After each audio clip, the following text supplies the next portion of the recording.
ಈ ಜೈಲು ಅಧಿಕಾರಿಗಳು ತಮ್ಮ ಕರ್ತವ್ಯವನ್ನೇ ಮರೆತು ಬಿಟ್ಟಿದ್ದಾರೆ. ದರ್ಶನ್ ವಿಷಯದಲ್ಲಿ ಫುಲ್ ಸೈಲೆಂಟ್ ಆಗಿಬಿಟ್ಟಿದ್ದಾರೆ. ಕಾಟೇರ ಏನೇ ಮಾಡಿದ್ರು ಕೂಡ ಮೌನವಾಗಿದ್ದಾರೆ. ಅದ್ಯಾಕೆ ಅಂತ ಈ ಸ್ಟೋರಿ ನೋಡಿ.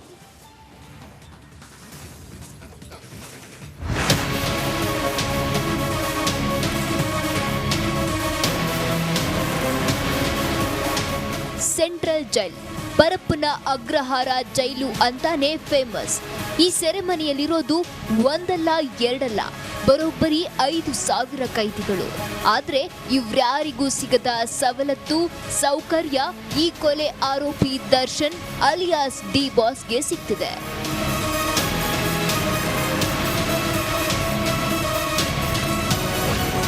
ಕಾಟೇರ ಏನೇ ಮಾಡಿದ್ರು ಡೋಂಟ್ ಕೇರ್. ಸೆಂಟ್ರಲ್ ಜೈಲಲ್ಲಿ ಜಗ್ಗುದಾದನಿಗೆ ಸ್ಪೆಷಲ್ ಕೇರ್. ಸೆಂಟ್ರಲ್ ಜೈಲಲ್ಲಿ ಕಾಟೇರನಿಗೆ ಬೇರ್ಯಾವ ಕೈದಿಗಳಿಗೂ ಸಿಗದ ಸ್ಪೆಷಲ್ ಕೇರ್ ಸಿಗ್ತಿದೆ. ಭೂಪತಿ ಏನೇ ಮಾಡಿದ್ರೂ ಕೂಡ ಜೈಲಧಿಕಾರಿಗಳು ಸೈಲೆಂಟ್ ಆಗಿದ್ದಾರೆ. ದರ್ಶನ್ ವಿರುದ್ಧ ಒಂದೇ ಒಂದು ಚಕಾರ ಎತ್ತುತ್ತಿಲ್ವಂತೆ.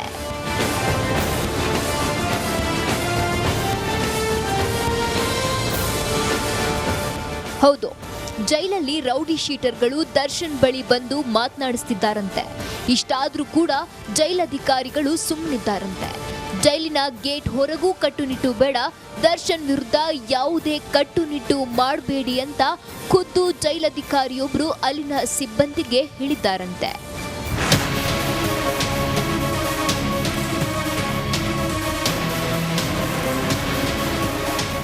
ಇದನ್ನೆಲ್ಲ ನೋಡ್ತಿದ್ರೆ ಜೈಲಿನಲ್ಲಿ ದರ್ಶನ್ಗೆ ಪ್ರತ್ಯೇಕ ಕಾನೂನು ಇದೆಯಾ ಅನ್ನೋ ಪ್ರಶ್ನೆ ಉದ್ಭವಿಸಿದೆ.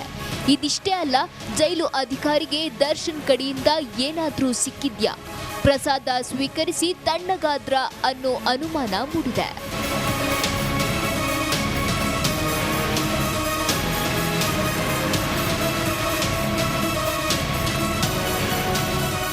ನವೀನ್ ಶೆಟ್ಟಿ ಕೆರಾಡಿ, ರಿಪಬ್ಲಿಕ್ ಕನ್ನಡ, ಆನೇಕಲ್.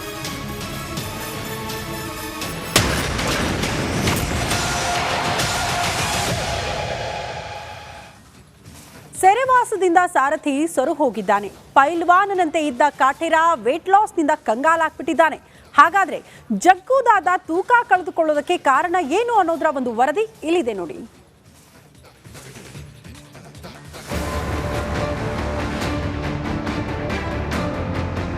ಅಬ್ಬಬ್ಬಾ, ಅದೇನ್ ಹೈಟು, ಅದೇನ್ ವೈಟು, ಪೈಲ್ವಾಲ್ನಂಥ ಮೈಕಟ್ಟು, ಜಿಮ್ನಲ್ಲೇ ಭರ್ಜರ್ರೆ ವರ್ಕೌಟ್. ಚಾಲೆಂಜಿಂಗ್ ಸ್ಟಾರ್ ದರ್ಶನ್ ಫಿಸಿಕ್ಗೆ ಫಿದಾ ಆಗದವರೇ ಇಲ್ಲ ಬಿಡಿ.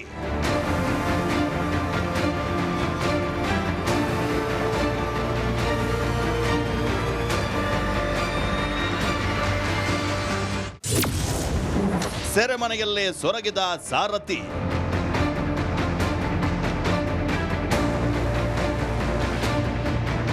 ದಿಲ್ದಾರ್ ಲೈಫು ಲೆಕ್ಕವಿಲ್ಲದಷ್ಟು ಪಾರ್ಟಿ, ಎಣ್ಣೆ, ಗುಂಡು, ತುಂಡು ಯಾವುದಕ್ಕೂ ಕಮ್ಮಿ ಇಲ್ಲ ಗುರು. ಹೀಗೆ ಗುಮ್ಮು ಗೂಳಿ ತರ ಇದ್ದ ಸಾರಥಿ ಸೆರೆವಾಸದಿಂದ ಸೊರಗ ಹೋಗ್ಬಿಟ್ಟಿದ್ದಾನೆ. ತೂಕ ಕಳೆದುಕೊಂಡು ಕಂಗಾಲಾಗಿದ್ದಾನೆ. ಅಷ್ಟಕ್ಕೂ ಭೂಪತಿ ತೂಕ ಕಡಿಮೆ ಆಗಿದ್ದೇಗೆ ಅಂತ ಹೇಳ್ತೀವಿ ಕೇಳಿ.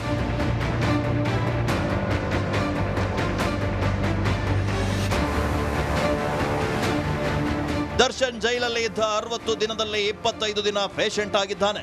ಹೇಗಂತ ಖುದ್ದು ಜೈಲಾಧಿಕಾರಿಗಳೇ ಕೋರ್ಟ್ಗೆ ಮಾಹಿತಿ ನೀಡಿದ್ದಾರೆ. ಅಂದಾಗೆ ಜೈಲಲ್ಲಿ ದಾಸ ಬರೋಬ್ಬರ್ರಿ 25 ದಿನ ಬರ್ರಿ ಬ್ರೆಡ್, ಮೊಟ್ಟೆ, ಬ್ರೆಡ್ ಅನ್ನ ತಿನ್ಕೊಳ್ತಾ ಇದ್ನಂತೆ. ವೈದ್ಯಾಧಿಕಾರಿಗಳ ಸೂಚನೆಯಂತೆ ಜುಲೈ 4ರಿಂದ 10 ದಿನ ಹಾಗೂ ಆಗಸ್ಟ್ 1ರಿಂದ 10 ದಿನಗಳ ಕಾಲ ಮೊಟ್ಟೆ, ಬ್ರೆಡ್ ಅನ್ನ ಸೇವಿಸಿದ್ನಂತೆ. ಇದೇ ದರ್ಶನ್ ತೂಕವನ್ನ ಕಳೆದುಕೊಳ್ಳಲು ಪ್ರಮುಖ ಕಾರಣವಂತೆ.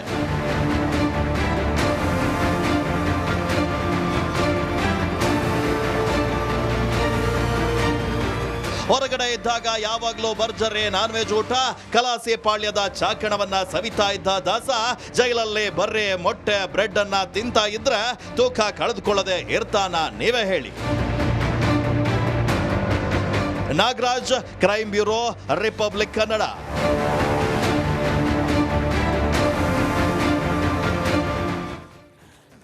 ನೋಡಿ, ರೇಣುಕಾಸ್ವಾಮಿ ಕೊಲೆ ಪ್ರಕರಣಕ್ಕೆ ಸಂಬಂಧಪಟ್ಟಂತೆ ನಟ ದರ್ಶನ್ ಪರಪ್ಪನ ಅಗ್ರಹಾರ ಸೇರಿ 2 ತಿಂಗಳು ಕಳೆದು ಹೋಯಿತು.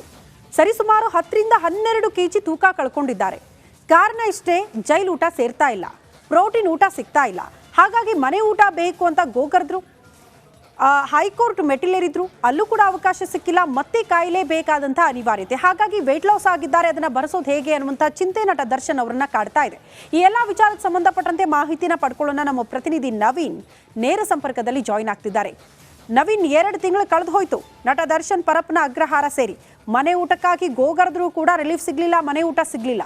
ಕೊನೆಗೆ ಜೈಲು ಊಟವೇ ಗತಿ ಆಯ್ತು. 10 ರಿಂದ 12 kg ವೇಟ್ ಲಾಸ್. ಏನೆಲ್ಲ ಸಮಸ್ಯೆಗಳನ್ನು ಅನುಭವಿಸಬೇಕಾಗಿದೆ ನಟ ದರ್ಶನ್ ಅಂತ? ಶ್ರುತಿ, ದರ್ಶನ್ ಪರಪ್ಪನ ಅಗ್ರಹಾರ ಜೈಲು ಸೇರಿ ಈಗ ಏನು 2 ತಿಂಗಳು ಕಳೆದು ಹೋಗಿರುವಂತದ್ದು. 62 ದಿನಗಳಲ್ಲಿ ಈಗಾಗಲೇ ದರ್ಶನ್ ಜೈಲಿನಲ್ಲಿ ಸಾಕಷ್ಟು ಸಂಕಷ್ಟವನ್ನ ಅನುಭವಿಸಿದ್ರ ಅಂತ ಹೇಳಿದ್ರು ಸಹ ಒಂದಷ್ಟು ಒಳಗಡೆ ಸಿಬ್ಬಂದಿಗಳ ಮೂಲಕ ಏನು ಅವರು ಹೇಳ್ಕೊಂಡಿರ್ಬೋದು, ನಾನು ವೆಯ್ಟ್ ಲಾಸ್ ಅನ್ನ ಆದ್ರೂ ಸಹ ಒಳಗಡೆ ತನಗೆ ಬೇಕಾದದ್ದೆಲ್ಲವನ್ನ ಕೂಡ ಒಂದಷ್ಟು ದರ್ಶನ್ ಪಡ್ಕೊಂಡಿದ್ದಾನೆ. ಆದ್ರೆ 4 ಗೋಡೆಯ ಮಧ್ಯದಲ್ಲಿ ದರ್ಶನ್ ಇರಬೇಕು ಅಂತ ಹೇಳಿದ್ರೆ ಅಷ್ಟು ಸುಲಭದ ಮಾತಂತೂ ಅಲ್ಲ. ಯಾಕಂತ ಹೇಳಿದ್ರೆ ಪ್ರತಿದಿನ ಪಾರ್ಟಿ ಮೋಜು ಮಸ್ತಿ ಅಂತ ಓಡಾಡ್ಕೊಂಡಿದ್ದವರು ಈಗ ಏನು ಆತ ಪವಿತ್ರ ಗೌಡಗೋಸ್ಕರ ಮಾಡಿದ ಒಂದು ಕೊಲೆ ಪ್ರಕರಣದಲ್ಲಿ 62 ದಿನದಿಂದ ಮುದ್ದೆ ಮುರಿಯಬೇಕಾದ ಪರಿಸ್ಥಿತಿ ಪರಪ್ಪನಗರ ಜೈಲಿನಲ್ಲಿ ದರ್ಶನ್ಗೆ ಇರುವಂತದ್ದು.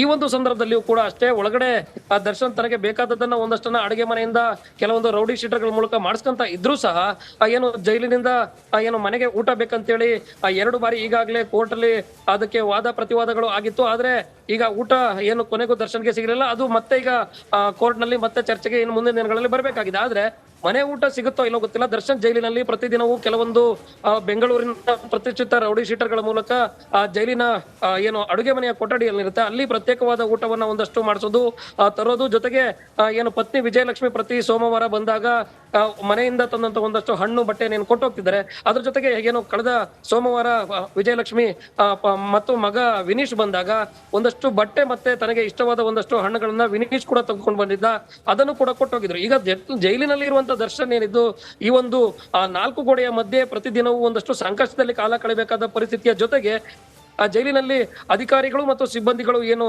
ಅಲ್ಲಿ ಕೆಲವೊಂದು ರೂಲ್ಸ್ ಅಂಡ್ ರೆಗ್ಯುಲೇಷನ್ ಏನಂತ ಏನು ಬಂದಿಖಾನೆ ನಿಯಮಗಳಿರುತ್ತೆ ಅದೆಲ್ಲವನ್ನ ಗಾಳಿಗೆ ತೂರಿ ಈಗ ಜೈಲಿನಲ್ಲಿ ಏನು ಆಸ್ಪತ್ರೆ ಬಳಿ ಹೋಗೋದು, ಪವಿತ್ರ ಗೌಡರನ್ನ ಕದ್ದು ಮುಚ್ಚಿ ಭೇಟಿ ಆಗೋದು ಈ ಎಲ್ಲ ನಡೀತಾ ಇರೋದ್ರಿಂದಾಗಿ ಮುಂದಿನ ದಿನಗಳಲ್ಲಿ ಪರಪ್ಪನಗರ ಜೈಲಿನಲ್ಲಿ ದರ್ಶನ್ ಈ ಒಂದು ಪ್ರಕರಣದಲ್ಲಿ ಈಗಾಗಲೇ ಪವಿತ್ರ ಗೌಡ ಏನು ಬೇಲ್ಗೂ ಕೂಡ ಅರ್ಜಿ ಸಲ್ಲಿಕೆ ಮಾಡಿದ್ದಾರೆ.